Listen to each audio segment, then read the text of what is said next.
Nakuha na ng video ang aktong tangkang pagtangay sa nakaparadang motorsiklo sa Bangaldan, Pangasinan. Tutukan sa report. Sa cellphone video na ito, makikita ang lalaking sumakay sa nakaparadang motorsiklo sa bahagi ng National Highway ng Barangay Anolid, Bangaldan, Pangasinan.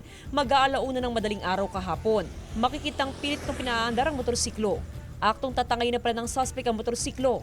Ilang sandali lang, may lumapit na isang lalaki at binatukan ng lalaki na kasakay sa motorsiklo. May isa pang dumating na lalaki at pinagtulungan nilang bugbugin ang suspect. Makalipas ang ilang sandali nang mabitawan ng mga lalaki ang suspect, ay dali-dali itong tumakbo palayo sa lugar.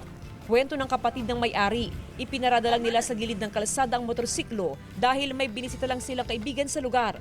May lalaki na palakad-lakad. Tapos may nakapansin dun sa lalaki, tropa niya. Minaman-manan na yung motor po. Dahil hindi natangay yung motorsiklo, ay hindi nito ni-report sa pulisya.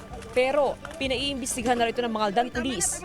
Pinapakiusap po namin na sana po na-apprehend yung ganong tao para po na-imbestigahan natin at kung nahanapan natin ng mga bagay-bagay, maipapakulong po natin siya. Sa ganitong pagkakataon, pwede naman ang warrantless arrest o citizen arrest ayon sa otoridad.